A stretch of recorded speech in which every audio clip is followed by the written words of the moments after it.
that when Square Enix contacted us again to talk about this project, what really excited me the most was really this was purely for education. I never knew, what sort of things existed 3 million years ago, and how can we put our visual effects knowledge into that academic project.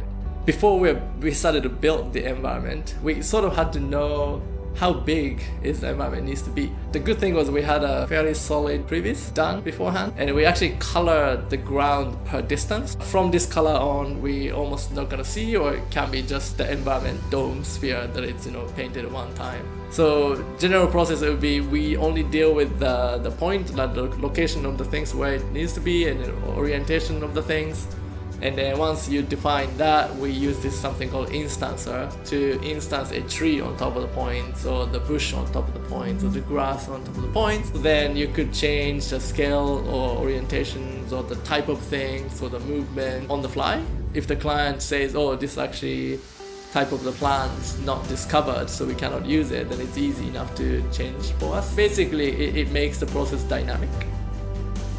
So after we established our generic ape topology that we use for both male and female, and also between the two different species of apes, we started to work in parallel between build and texture.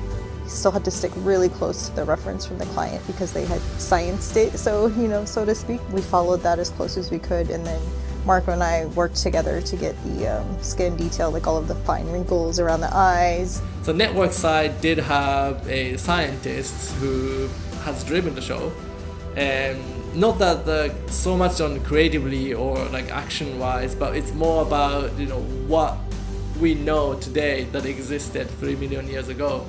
There's been a lot of research focusing on what we use in our human speech. We use like the FACS system in our facial rig, which is basically comprised of these certain shapes that create different sounds when we do speak, and different emotions as well. These scientific studies that went and developed the same sort of FACS system but for chimpanzees.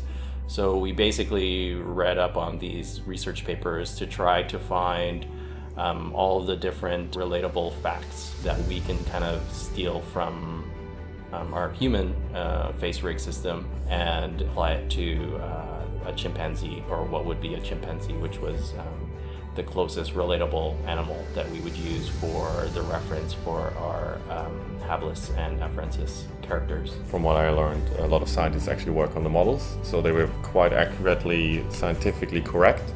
So we were quite trying to be rigidly in this kind of shape and stay there.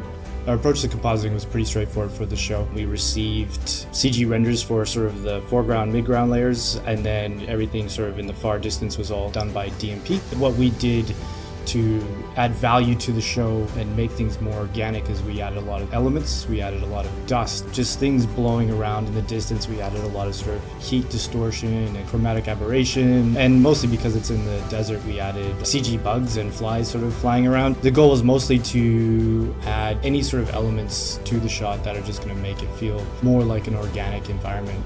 Because of our past relationship with them, with the King's Glaive project, so they're pretty much, okay, we know you guys can deliver, so show us the animation, show us the action scene that matters, but the rest, go for it, be creative and do some fun. I rely on the same method to all the artists who work on the show. Hey, you have fun, you want to do something cool, then go for it. We didn't really limit the artists. Very much of collaboration like we had on King's Glaive.